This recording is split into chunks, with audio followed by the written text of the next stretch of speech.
Hello, everyone, and welcome to the second of this series of interviews with Tracy Haynes and our best-selling authors from Property Trendsetters. My name is Fatima Omar Khamissa. I am the publisher, and let me introduce Tracy Haynes. Tracy is a veteran GTA real estate writer with experience in covering urban development, new home and condo construction, architecture, and design. She was a staff editor for the Toronto Star's New in Homes and Condo Living sections and continues to be a frequent contributing writer to the Star's real estate section, as well as Ontario Home Builders Magazine and several other publications and websites dedicated to new housing, urban development, design, and architecture. Thank you, Tracy, and welcome. Thank you, Fatima. So tell me, why did you think it was important to put together a real estate trendsetters book? And how did you go about choosing these authors? Well, in Toronto, the real estate market is something everybody talks about. It is hot, it's growing. And when we put the healing book together last year, there was so much talk about let's put a property book together.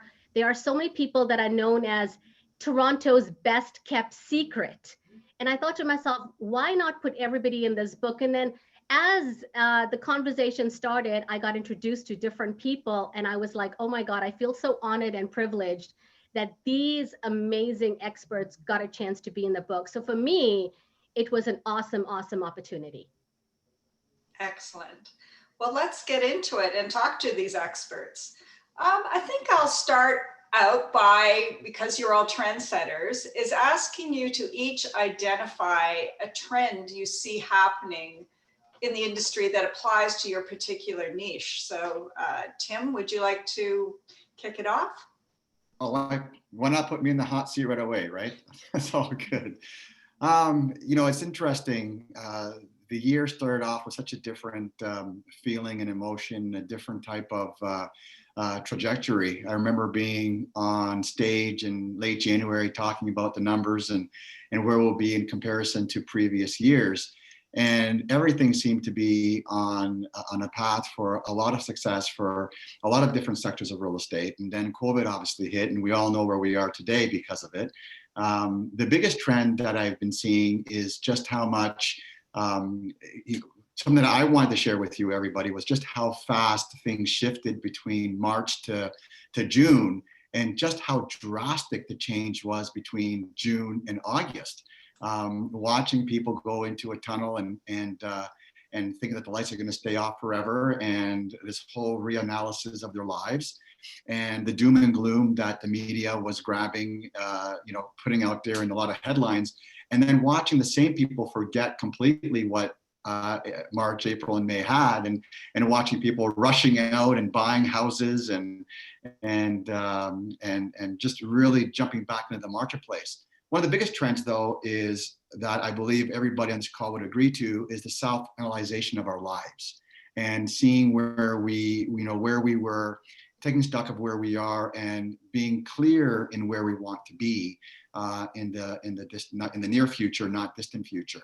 So a lot of people have looked at size of real estate, looked at their backyards, looked at where they've been living and how they've been living, and reanalyzing that, and then putting into place where they see their lifestyle and their families being in 2, 3, 5 years from now. So the whole working from home environment is real. It is happening. It's being embraced by many more people, and it's exciting to see how that evolution's come about. Excellent. Ted, how about what do you see happening in the market at the present time? So interesting times for sure. A lot of people have been talking about the pool of pent-up demand that's been building since COVID hit, but I want to put some of the myths, dispel some of the myths, because the pool of buying wasn't growing post-COVID. It was actually growing through 2018 and through 2019. Clearly, COVID pushed a lot of potential buyers to the side. A lot of those buyers came back into the market. And now we're at a point in the market where I think it's very clear to me, and I've got the data to support it. We've exhausted a lot of that pent-up demand. And the question now in my mind is, how is this market going to adjust to this next phase we're moving into? But more importantly, over the next decade, how do we manage the disruptions that are looming? And so, I'm very happy to be on the call here today to chat about some of my thoughts on where those disruptions lie and what strategies we need to put in place to make the transition to the next phase smoother. Excellent. I neglected to ask you, Tim and Ted, to explain who you are. So Ted, you want to briefly tell our audience who you are? Sure. I've been a senior economist working with CMHC for over 20 years. Prior to joining CMHC, I worked on Bay Street in the wealth management industry. So I bring some interesting perspectives to the housing problem. Having sat through the .com era, having sat through a lot of the speculation in that marketplace, being able to bring that experience over to housing and really asking critical questions, looking at the market through a different lens and saying, hey, is this sustainable? Is it not? If not, how will this marketplace need to adjust so that we make a smooth transition? So yeah. Zenobia, tell us about yourself.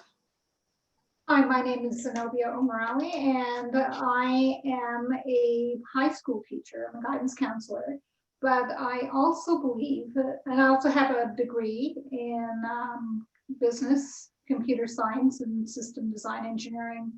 And I really love education. I love to learn. But when I started working, I was salary based. So I had the salary, but I didn't see a lot of money being in my increase of money. I wanted to be more effective and efficient. And so my philosophy is not only to have salary, but salary plus passive income. And that's when I got into real estate. And I found that it was a very successful and very dependable type of income that I can get passively while I can pursue my passion, which is teaching. And so you're an investor, a real estate investor. Are you currently, what do you think is happening in the market right now? Are you holding your properties or are you looking for new ones? I should ask you how many properties you have. A few, but what happened, my philosophy is buy and hold. And once you buy, what I'm seeing now is that the entry point, especially in Toronto, is very high. So I see a lot of co-purchasing, where if you can't afford it, you would get someone else, someone who you trust, and get it documented, and you can go and purchase it together. Now, so that's really important because we want to make sure we have affordability and being able to have that entry point. There's certain strategies I use to keep up my properties. After every tenant, I make sure that we improve somehow, maybe something in the kitchen, something else, but something to improve it. But it's important to make sure that you keep up your properties. And I like the long-term investment because over the years, renting the properties out over time, it helps you pay down the mortgage, and eventually you can pay off the property in time with the investors. I don't have a lot of high risk taking, so I'm not a purchase and then sell type of person. Mine is buy and hold. Right.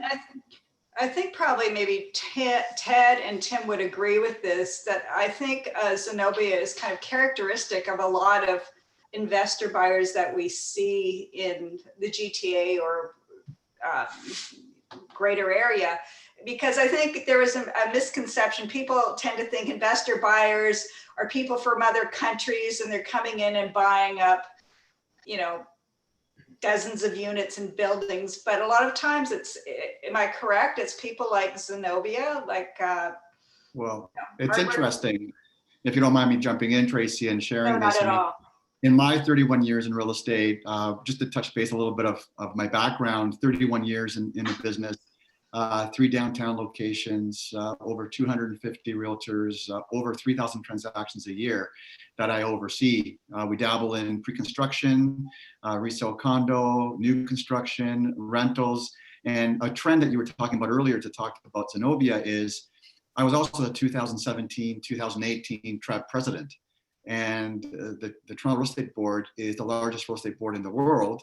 And I had the privilege of being able to sit down with a lot of politicians and councillors and talking about the evilness of people owning more than one property and how much of the investment was done from overseas, when in reality we had to balance the concern of supply with not impeding on property rights and properties and the ability of somebody like Zenobia and everybody else to be able to come together and purchase another property, put love into it, take care of it, and provide a rental opportunity for people who can't afford houses.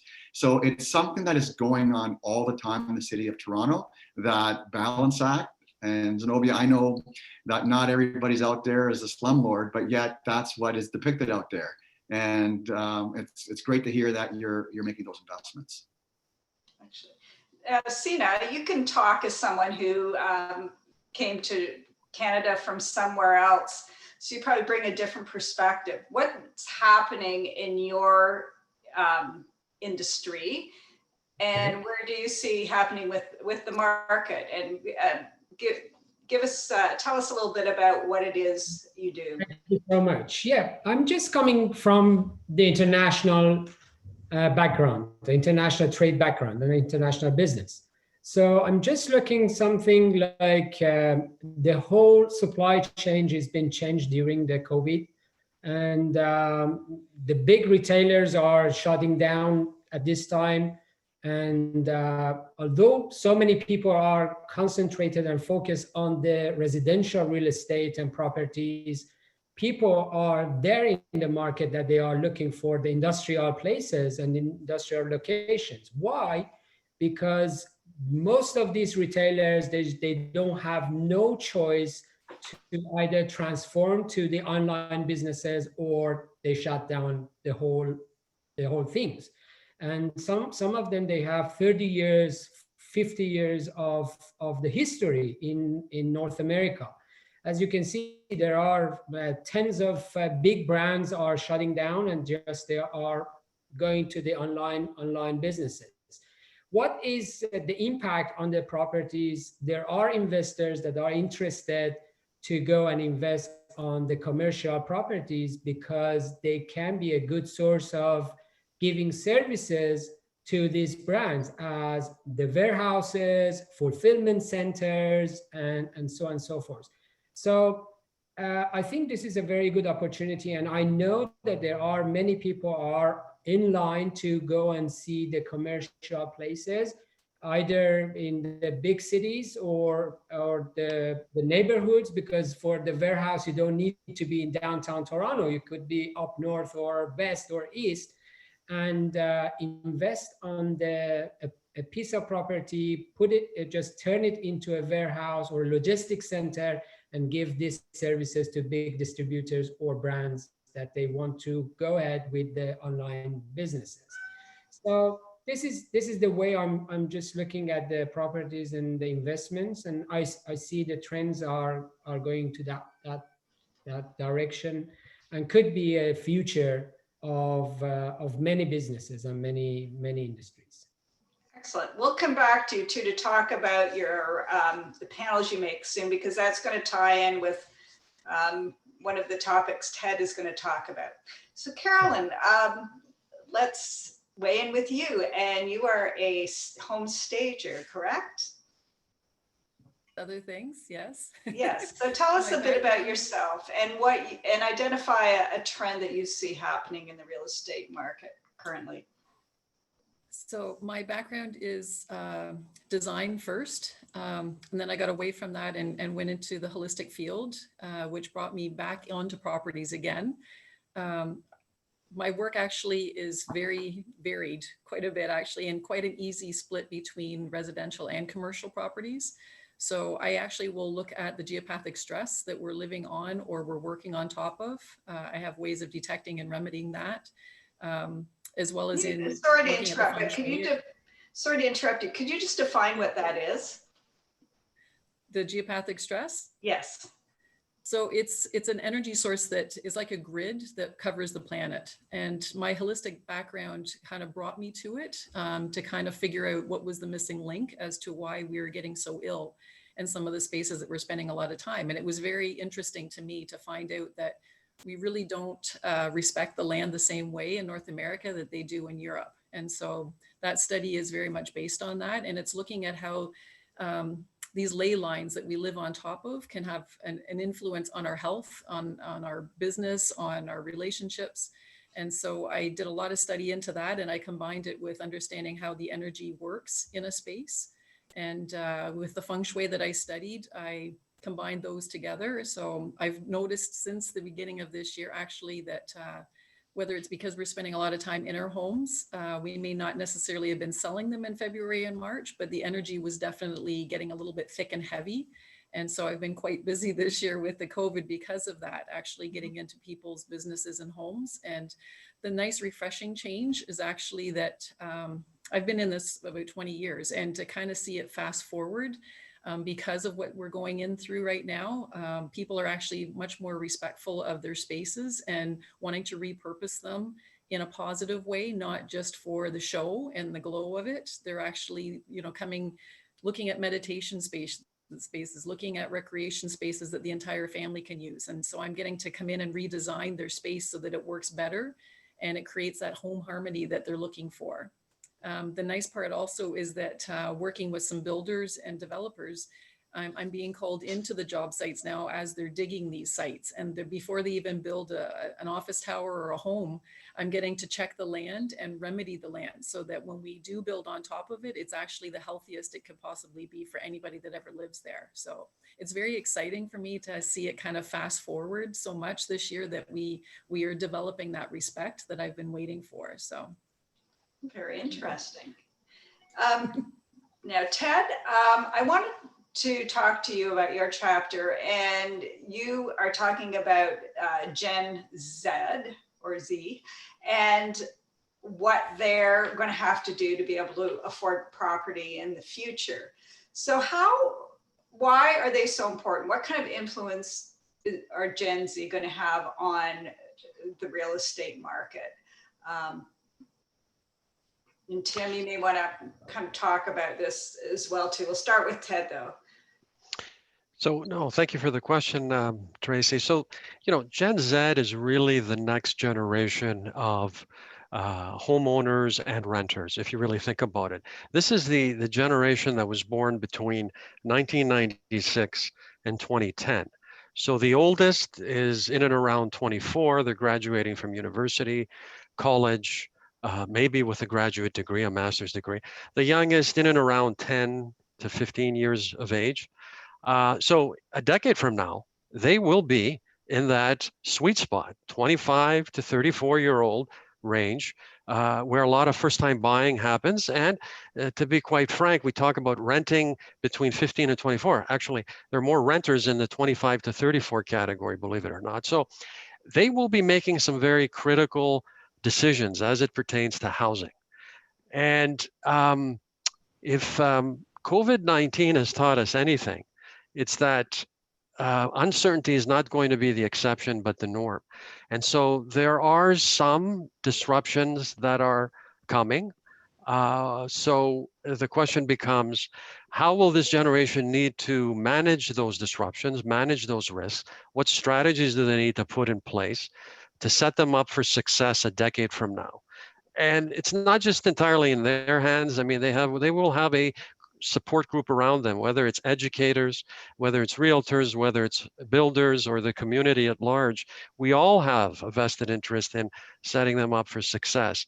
And they won't be as big as the millennial cohort, obviously, but they are the next generation behind millennials, right? Who will be in the marketplace. And they really need to start thinking about planning for those rainy days, those disruptions that I talk about that are looming in the wing here. So you talk about the 3Ds. What are the 3Ds? So, I mean, we talked a little bit about the digital revolution. We're in the fourth industrial revolution right now. The digital revolution is here. There are estimates out there that we could see anywhere between 40 to 50% of jobs being disrupted in the next decade. And for those who think it's just blue collar jobs, no. This is what makes this industrial revolution a little different. White collar jobs are vulnerable. So the question becomes, how can Gen Z prepare for this tidal wave that's coming? What skills will they need to be successful, to land a job in the next decade, to be able to generate income and participate in the housing market? And clearly, educators have a role to play because they need to embed skills in the curriculum that will make the next generation less vulnerable to some of these disruptions.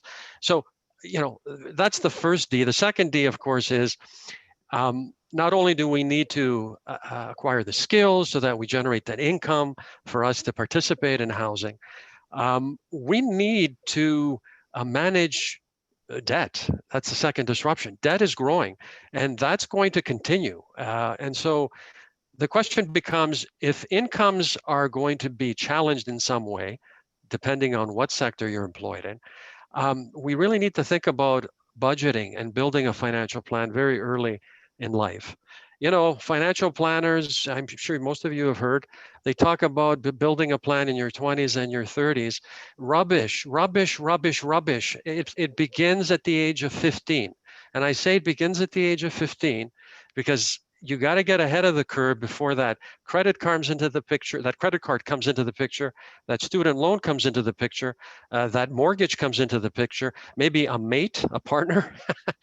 You need to start thinking about it at the age of 15. So the chapter is really about how do you get into that mindset? What do you need to do? Finally, demographics, aging, right? We have an aging population. We're not immune to it. Europe is going through it in a big way.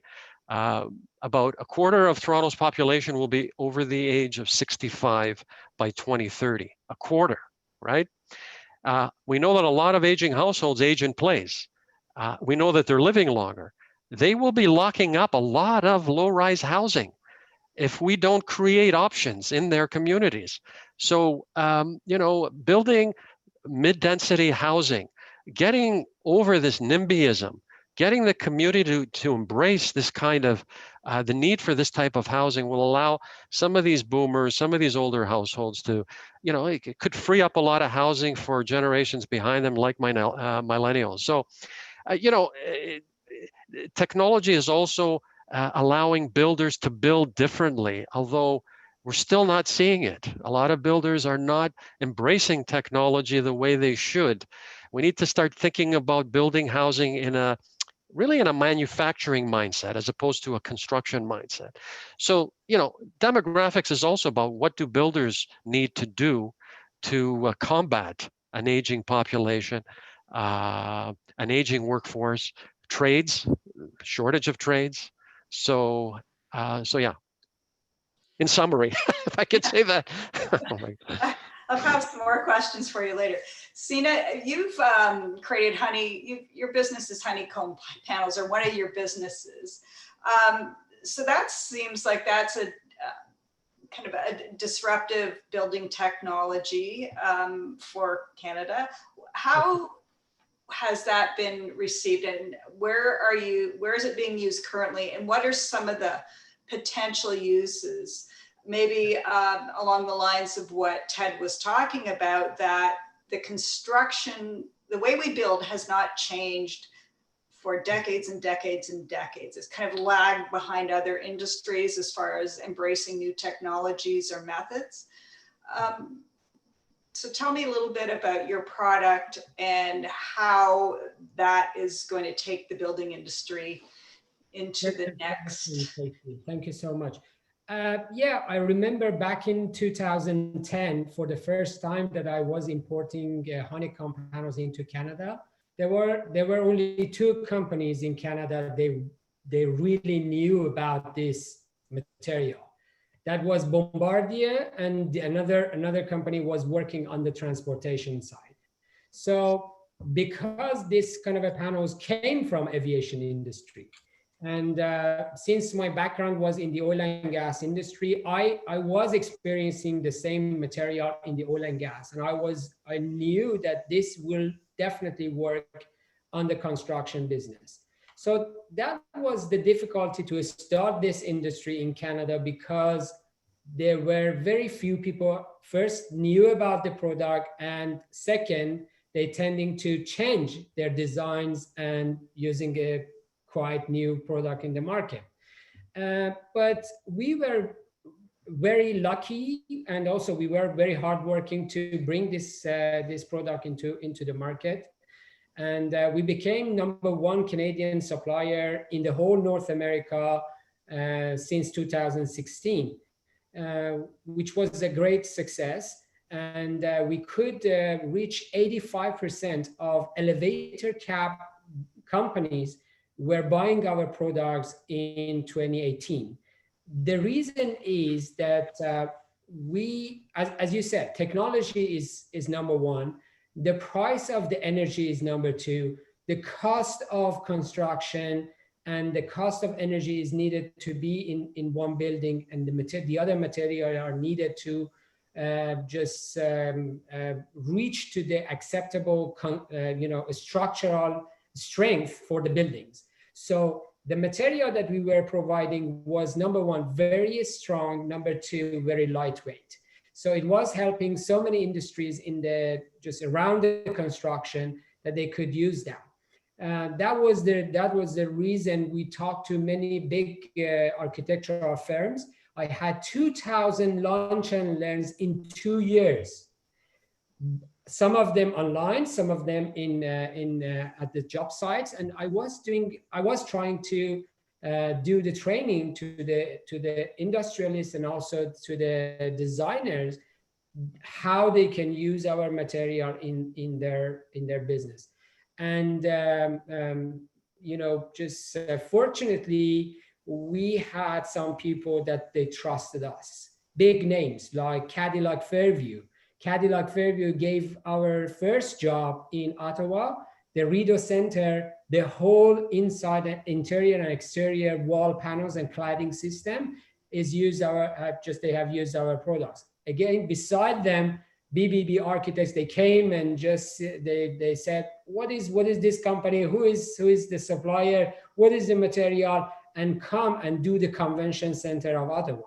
Then Calgary came and Montreal came, and we had at the same time we had more and more businesses down in the US, because USA was quite familiar with this product back to 1950s. So they had a better chance to buy from a Canadian company because we had a better prices and a good exchange rates, and also we had a better tariffs for the entrance of this material into Canada, and then doing the jobs and make it to the finished and just turn it to the finished products and send it down to the US. So yes, that helped a lot. So many companies are now thinking about lightweight cladding systems, very thin layers of the natural stone.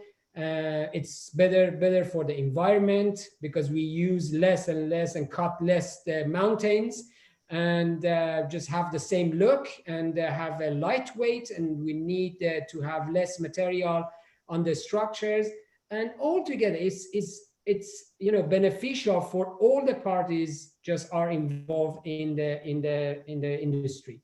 And also, as Ted said, the Generation Z has their own taste of the design. And to be honest to you, because I'm just doing the business coaching in the past 3-4 years also, I'm working with so many teenagers and young people, and we have most number of millionaires and billionaires at the age of 20, 21, 19, 18 in the whole history. And they have their own taste, and they have money, and they want to invest on that, and they want design, and they understand design. And just I think the construction industry is changing a lot, because back in 2011-12, I was looking around the city and was seeing all the buildings and houses what was copy and paste. Now you just go around the city and see more and more modern designs and big windows and beautiful designs, interior designs, nice stagings, and everything like that.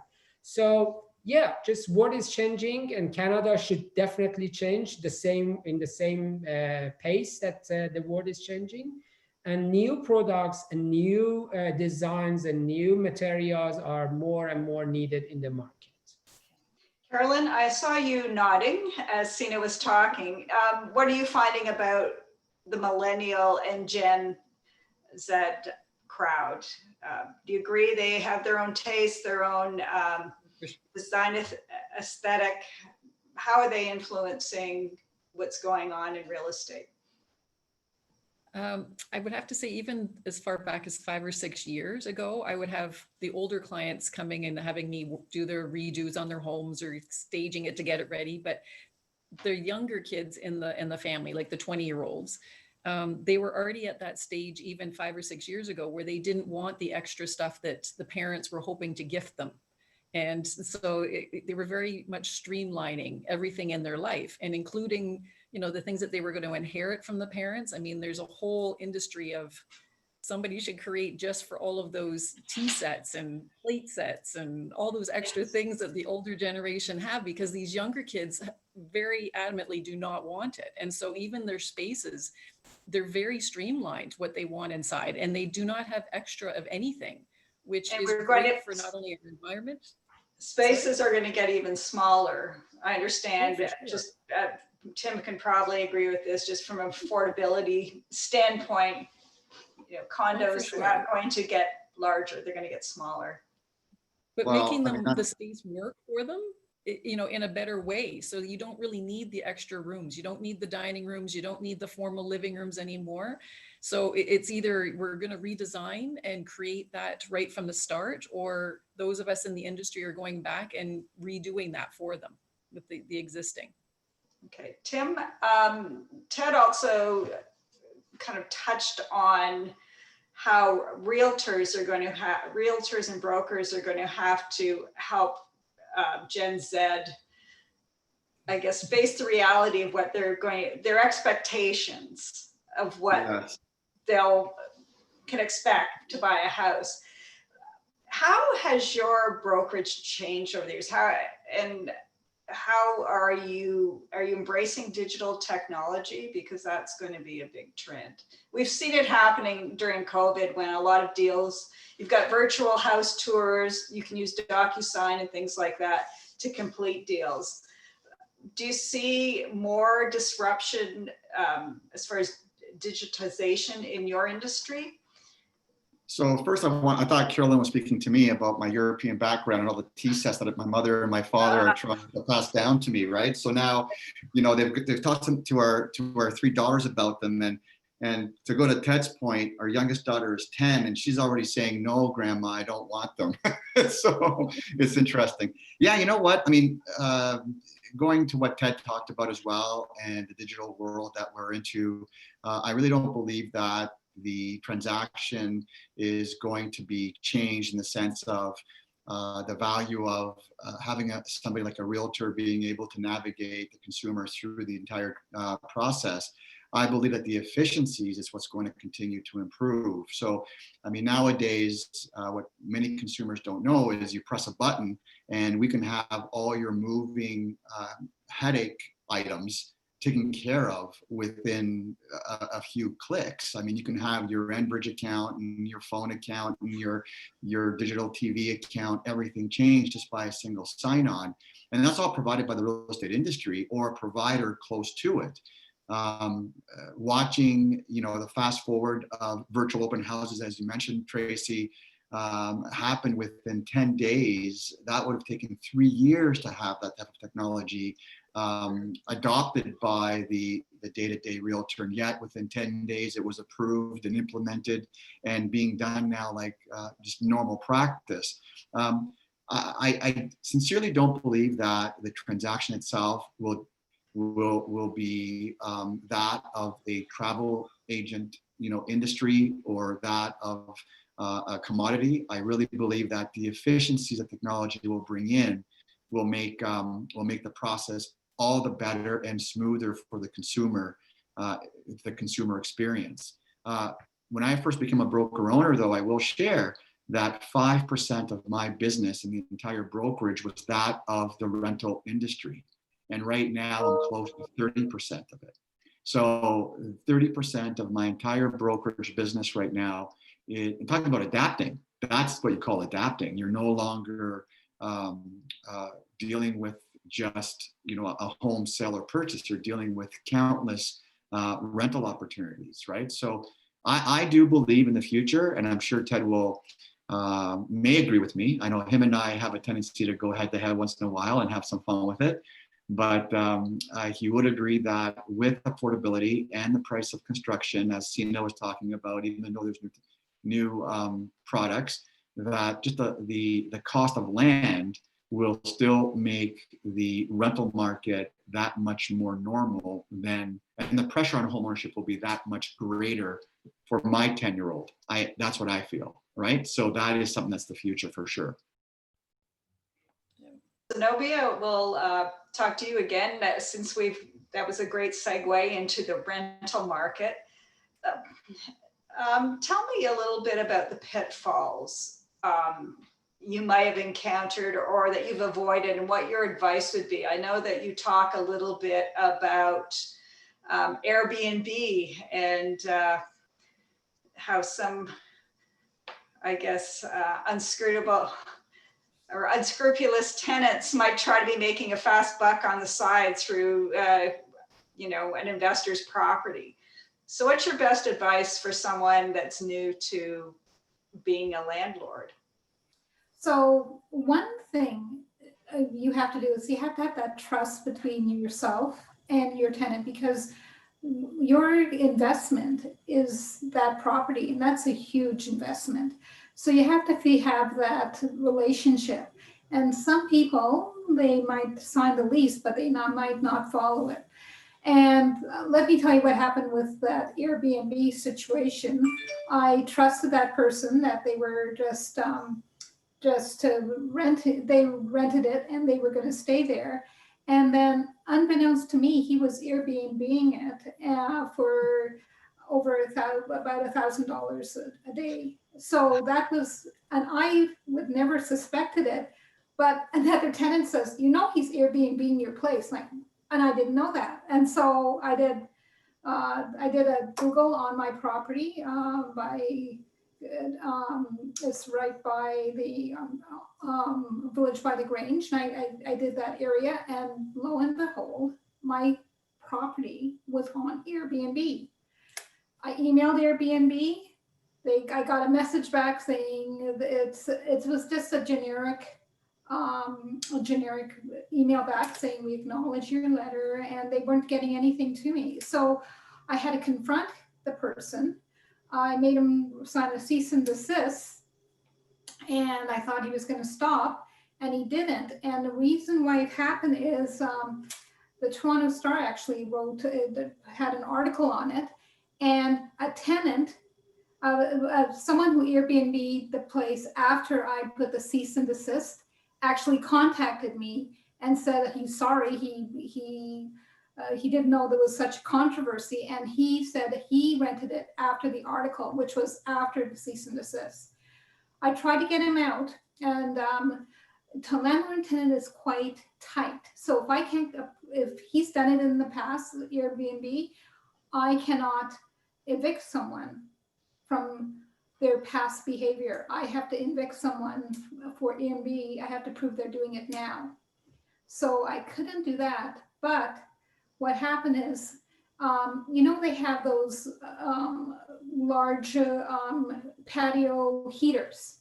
So he had a large patio heater because this is a nice loft unit with a patio, and he had a patio heater in the patio, and he had it, and that was a violation, a fire code violation off the condo. And he was cited twice, and he didn't do anything.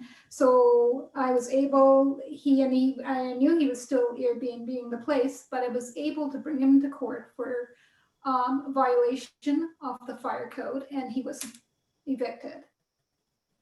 He still owes me rent, but at least he's out, and I know that that new tenant is following the rules. So is there any way to safeguard against that?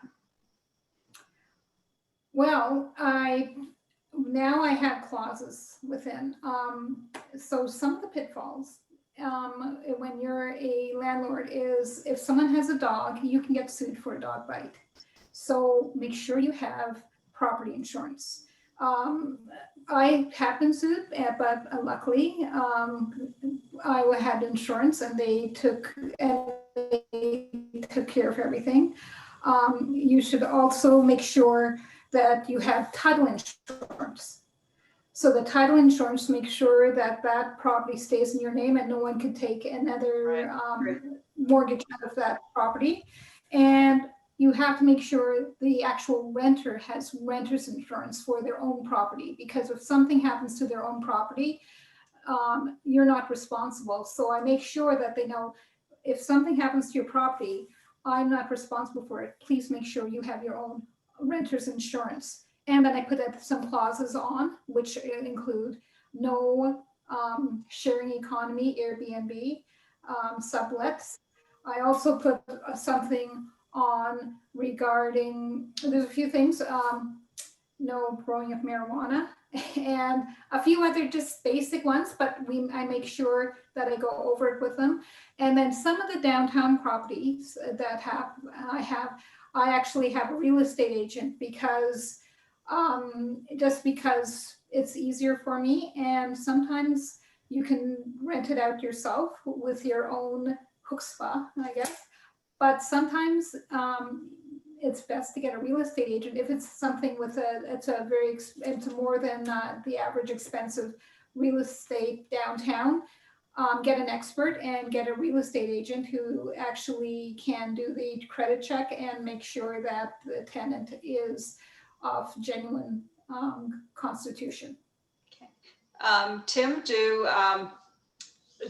do some of your staff, do you offer those type of services as well? Yes, actually, it's interesting you said that. Very few of these unscrupulous type of tenants will go to a real estate agent and have them search for an actual property. They typically go directly to the person who owns it, knowing that the proper credit checks and everything else won't be done, right? So we've experienced that, typically speaking, that people who do work with a realtor are the ones who are the most qualified, and they want to filter through the properties that don't meet their criteria, and they're usually longer term people than shorter term. They typically want to be somewhere there's more commitment there. Even though it's renting, there typically tends to be more of a commitment from these type of tenants. And I'm sure Zenobia has probably experienced the same thing, by dealing with those types of tenants as well on realtors. Now, another question I had for you, because I know this happened during I guess it was 2017. Is that right, Ted? When everything caught on fire and yes, the market went crazy, and we're seeing, a real surge right now. Where do you find that there's a lot of people that think, I'm going to become a real estate agent. There's tons of money to be made at it and all that stuff. Do you find that there's people that kind of flood? Suddenly get their real estate license and think that this is. I love this topic, Tracy. I just absolutely love this topic. I get a lot of inquiries typically throughout my days, weeks, months, years. In 2017, I was actually just entered my term as president of TREB, and the market was completely on fire at that time. So I remember that too. You know what, 20%, but people don't really tend to grasp when they enter the market as a realtor is the commitment that's required and what is needed to be in this industry. It's a constant learning, it's a constant improvement.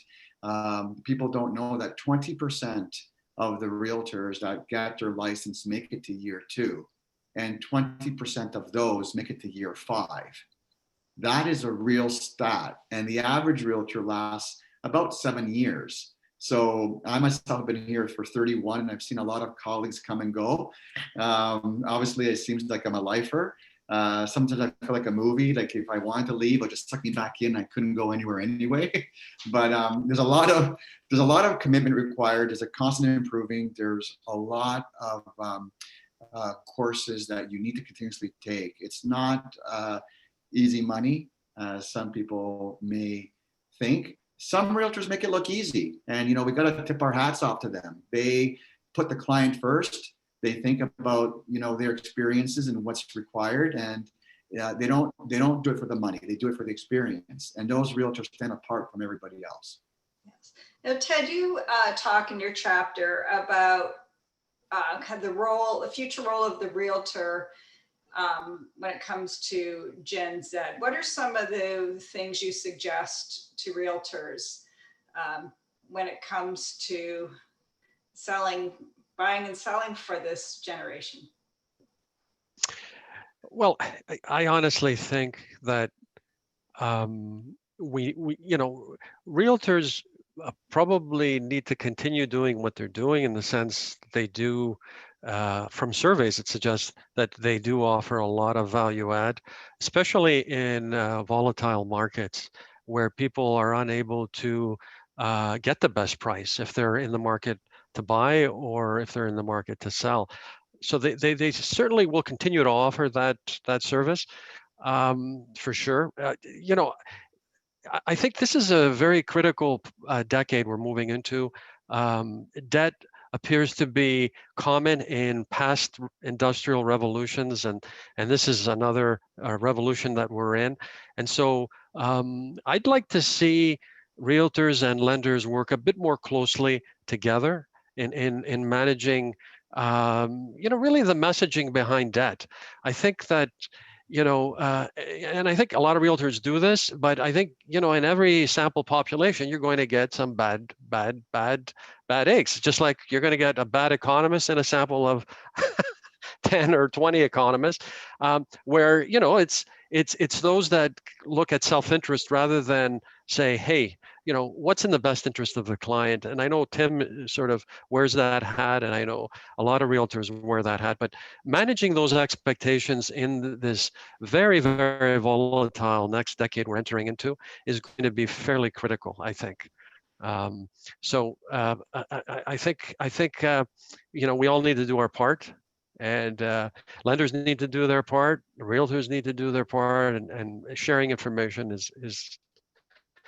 is always a good thing. I don't think that mortgage, Ted, maybe you'll agree with me, and sorry, Tracy, I just got to comment on this. I know this is one of the wheelhouses for Ted. I'll to get his feedback on it as well. I don't think that mortgage debt is a bad thing. I think that credit card debt is a bad thing.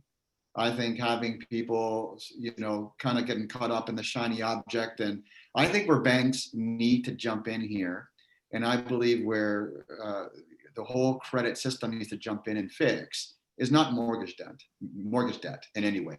That is where your future, you're living somewhere anyway, whether you're paying rent or paying a mortgage, if it's within your allowable and livable expenses, is a good thing, because one day it will be paid off.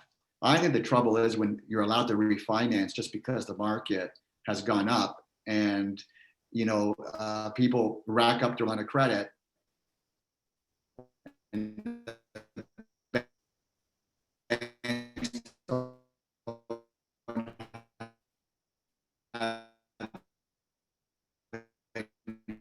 the mechanism for that. So they rack up quickly, turns around and says, well, no, we're definitely on the same page. And if Tim, maybe I'll encourage you to read my chapter in more detail. We're in agreement on this one. There's good debt and there's bad debt. Mortgage debt is good debt, no question about it. Honestly. Oh, you read it? Okay, all right. So you're endorsing my message. That's great. No, for sure. When you take on debt and you're building an asset, and that generates a stream of income, or maybe and you know, my boss won't like me saying this, but the best way to creating wealth, we know what that is. Okay. So yes, what I'm suggesting is that let's be ahead of the curve. Let's not wait until you're 25, 30, ready to jump into the market and debt has just really taken over your life. Let's begin at the age of 15. Let's put a budget together, because the empirical data is very clear. It suggests that those who have a budget are more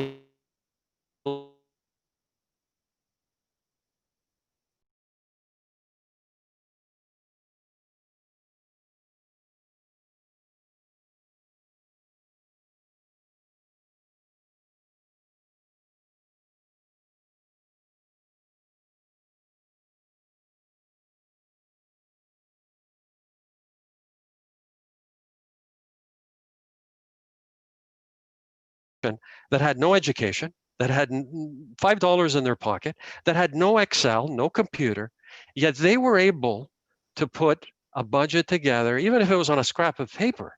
They were able to engage in that type of exercise, and it paid off, right? You don't have to sacrifice your entire life. You can do some simple things at a very early stage and set yourself up for success. And that's all.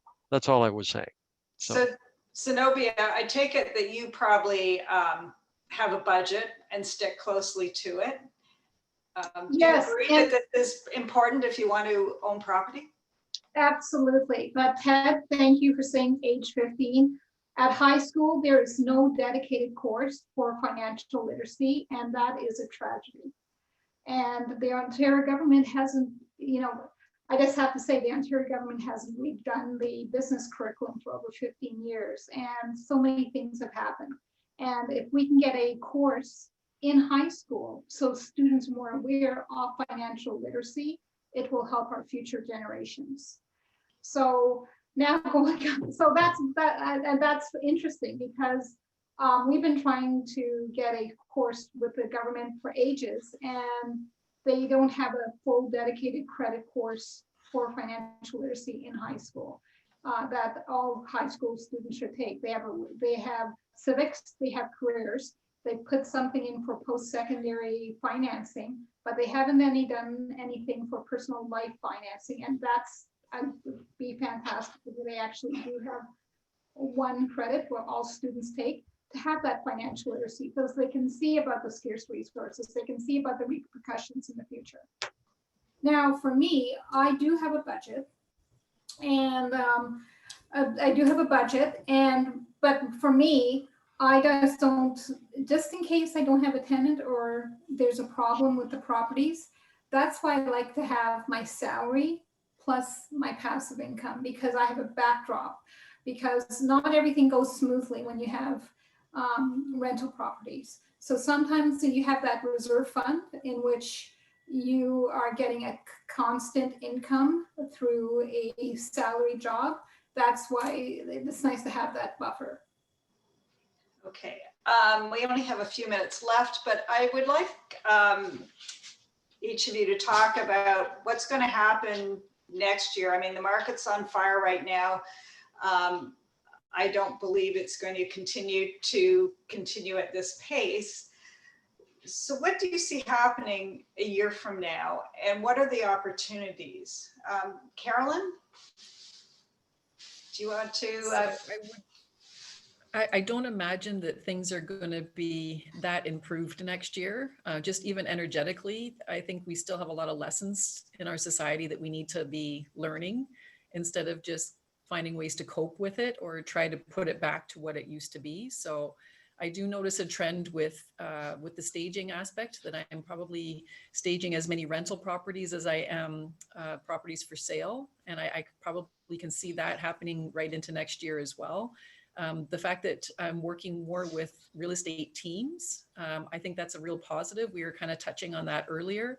I think that's a real benefit to the consumer, that when they choose their real estate agent, they have a team in place that looks after all the different components. And whether it's getting the property ready for sale, whether it's the mortgaging, whether it's the moving, I really think that the successful teams that I know I work with, they have, everybody has their place. Everybody knows what their specialty is. Everybody contributes to that. And we all have the client's best interest at heart. And so I think that's going to be definitely a trend that we're going to start to see in this coming year as well, that, we're stronger together than we are apart. And I think the more people understand that, they're going to be more comfortable with looking for that too. I think too, there'll probably be more demand for some of the things you offer, because I think health, wellness, hygiene are going to be more important than they've ever been. And that's certainly in your wheelhouse and what some of the things you're offering. Yeah. Okay, Sina, what does your crystal ball tell you of what's going to happen next year? Well, I think that we all now just learning the lessons of resilience. If we can pass this year, and just all the ups and downs is happening in the whole world, I think the future would be a beautiful future. There would be a big transformation after that. Still, we are facing so many difficulties on the international trade and supply. We are living in a country that we don't have all the resources, although we have good resources, but we don't have all the resources in hand. So we need to work with the other countries. We need to work with the other nations. We need to have more people from the other countries, and to just serve all their interests and tastes, and the way they are looking at the world. We need to serve them with the material and designs and whatever is needed for them to be satisfied after this transformation. We need to really observe good and perfectly the world, what is going on in the world, who gonna be the next source of material and services in the world. Just starting working with them closely at this time, at least to make the connections or the relationships.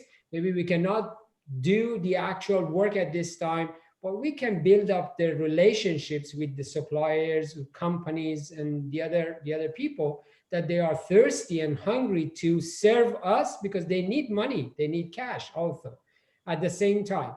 So we can make good deals at this time. We can just make good contracts at this time, and then stay resilient until everything goes back to normal. And then we're going to be in front of everybody else in the world. So yeah, I think we're going to have a beautiful future, definitely. Good to hear. Zenobia, as an investor, are you planning to hold properties, or are you going to be looking for new properties? What's your strategy for the next year? Well, I'm going to hold, but I'm going to tell you that as a landlord, you have to be, the key word is to be flexible with your tenants. For example, I had one tenant who's a hairdresser, and she can pay the entire rent, so she pays what she can, which is less than what she's supposed to pay, but it's okay because she's still paying it rent, and I get it that it's hard being a hairdresser during these times and during when if there's a lockdown or not. So the problem is, one of the things that landlords have to balance is utilities are going up, condo fees are going up, but the Landlord and Tenant Act and the legislation says there's no rent increases. So you've got to absorb that added expense. So again, it's nice to have that passive income, but it's nice to have a nice salaried income to make sure that you can cover all the unforeseen expenses, such as the increase in rent and the increase in utilities, and not allowing any increase in rent, which is we understand that, but we have to make sure that gets compensated and everything gets paid. And then don't you know, I always tell, I always have the attitude is this too will pass, but it's of time, and we all have to work together and be flexible so everyone can feel comfortable and feel success. Okay, thank you. Tim and Ted, I think you two have some insider knowledge. I know. I'll let Tim go first. I want the you're last funny. word. Okay. Good one. So I'll tell you. I'm going to tell you what Ted's going to tell you, okay? And then Ted's going to tell you what I was going to say. How's that sound, Ted? Listen, so many great comments today from all these speakers talking about where we are and where we're going to go. And I'm going to say that it's a roller coaster ride. My biggest concern is the mental well-being of the children of today, the pressures that families are feeling right now. We can all agree to disagree on many of different levels of government's approaches to this pandemic, but nobody has ever thought they'd be going through this. I know that I never thought I'd go into a grocery store and be scared to touch an apple or an orange that is supposed to be so good for you, right? So, I mean, let's just acknowledge that. And the most important thing is the well-being of everybody at this point, and try to manage through that. From a real estate and investment perspective, I will say that we're in for an emotional roller coaster ride for at least this month and next month. And we've entered a second tunnel. The first tunnel we went into, we didn't know where the light was because we've never experienced it. Now we went through another tunnel and we know there's a light coming, and it's not as far as the first one. And we'll probably go through a third tunnel, and that third tunnel will be even shorter than the second one. And it will be that kind of an emotional roller coaster.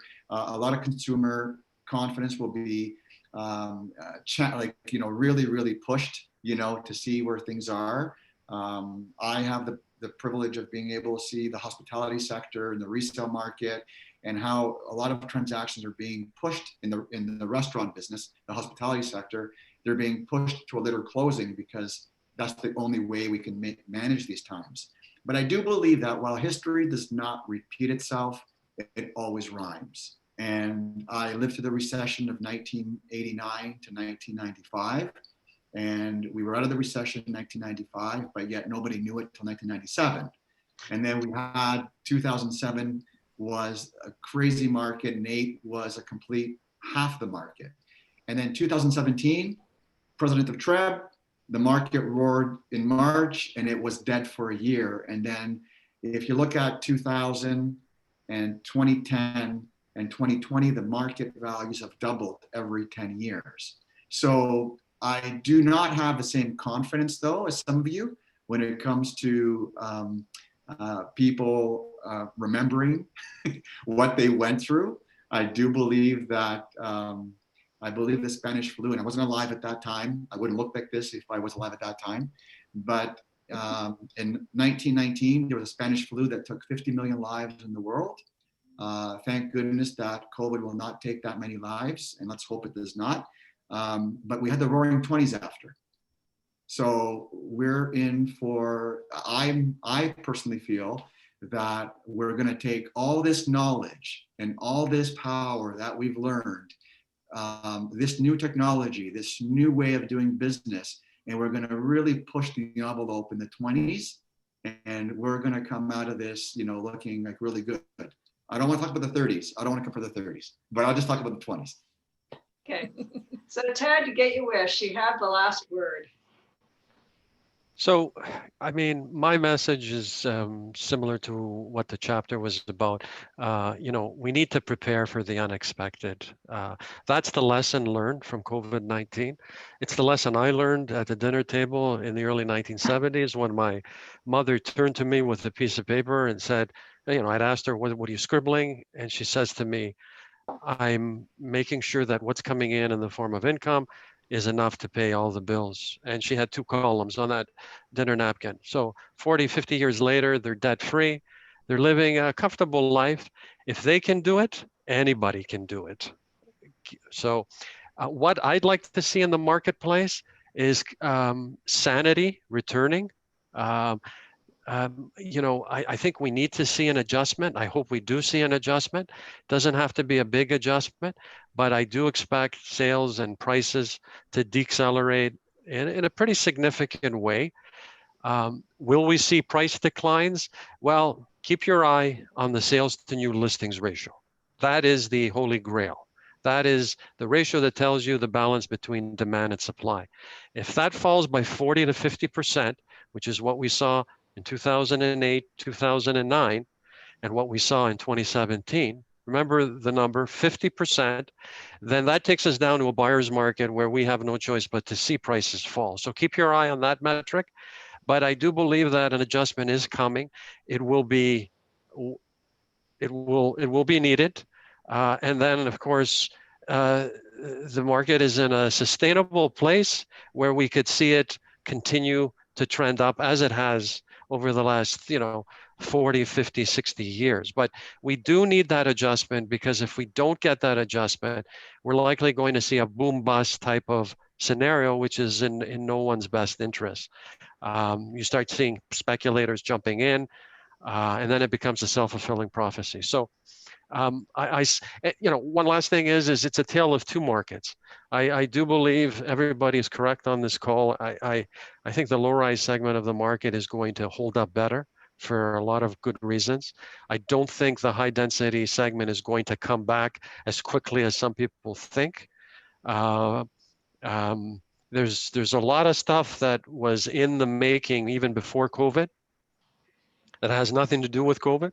That supports low-rise housing. I think those factors are still in play. So that's it for me. As I say, the more important thing is we get over the second wave, and I think if we're able to do that, maybe the damage is limited. Excellent. Well, I think it's been a fascinating discussion. The hour's just flown by. And what I would tell people that are viewing this webinar to look on Amazon, is that correct, Fatima? That's right. Property Trendsetters. It's an Amazon bestseller, and you can read more about the insight that these experts have. It's pretty fascinating reading. So I urge you to do that. And thank you so much to all of you today. Thank you, Tim. Thank you. And Sina and Carolynn, Zenobia and Ted. I want to say a special thank you for Ted to be so incredibly unstoppable to make this thing happen. And Tracy, thank you for your generosity and your graciousness and your incredible interviewing skills. And yeah, viewers, if you're watching this, the links are all on this page. Get this book, and all the contact information of these authors are inside. So connect with them, email them, call them. You definitely want these people in your corner. Everyone, thanks so much for this.